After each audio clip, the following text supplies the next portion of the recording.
அவர் அப்படியே கூர்ந்து பார்ப்பார். அப்போ சொல்லுவாங்க, இத்திரை கொய்யா பிஞ்சே இதில் நாம் சிற்றெரும்பே அப்படின்னு பாரதிதாசனுடைய வரியை சொல்வார். அவ்வளோ இது மேலே உலகத்துல இருந்து கீழே பார்க்குறப்ப நம்மளாம் எறும்பு மாதிரிங்க.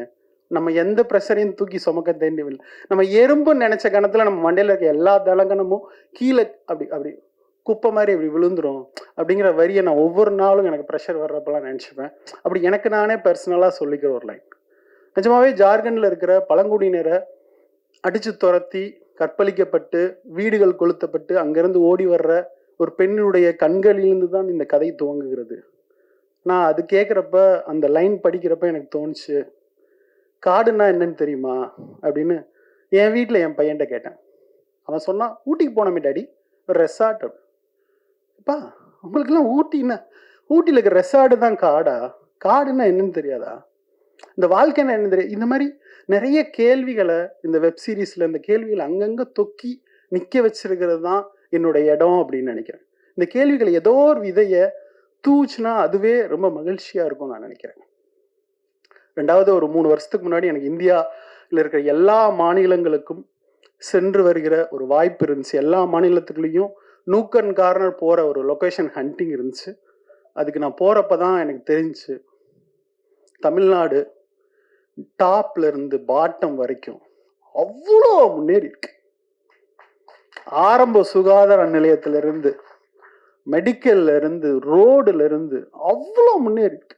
ஜார்க்கண்ட்லாம் ஒரு பெட்ரோல் பங்க்ல பார்த்தேன், ஒரு டாக்டர் உட்கார்ந்துருக்கிறார். ஒரு டேபிளை விரிச்சு நம்ம ஊர்ல லாட்ரி டிக்கெட் விற்கிற மாதிரி மாத்திரையை 10 மாத்திரையை வச்சுட்டு உட்கார்ந்துட்டு இருக்காரு.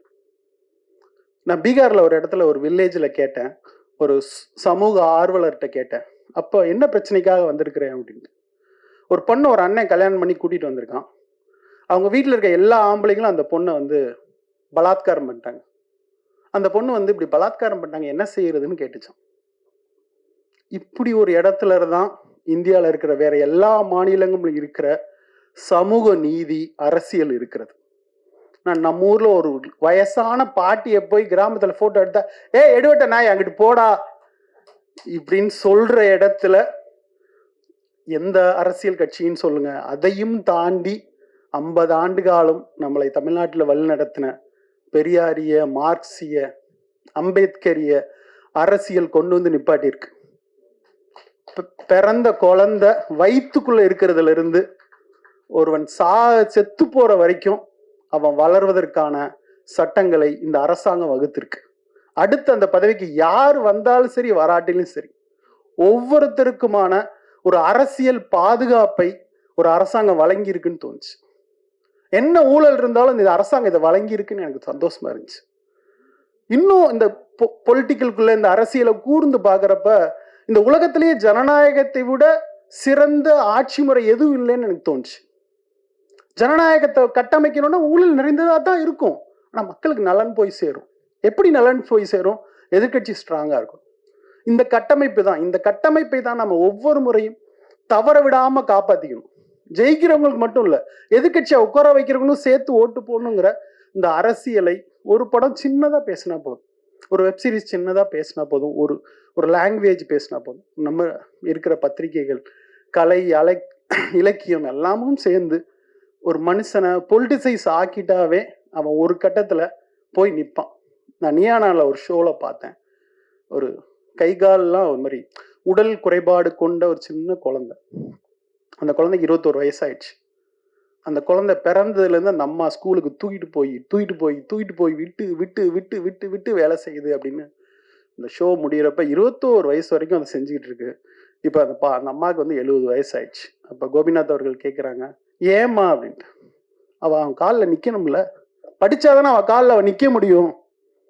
இந்த சொல்கிற அரசியலை 70 ஆண்டு காலம் பெரியாரும் தொடர்ந்து அரசியலும் நமக்கு ஏதோ ஒரு விதத்தில் நம்ம ஜீன்ல, நம்மளுடைய பேச்சில், நம்மளுடைய குரல்ல, நம்ம டீ கடைகளில், நம்ம பத்திரிகைகளில் ஏதோ ஒரு விதத்தில் புகுத்திக்கிட்டே இருக்கு.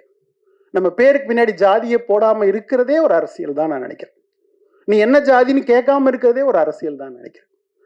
ஸோ ஏதோ ஒரு விதத்தில் இது ஒரு நுனி, ஒரு புள்ளி இந்த வெப் சீரிஸ் நகர்த்தினாலே நான் ரொம்ப மகிழ்ச்சி அடைவேன்னு நினைக்கிறேன்.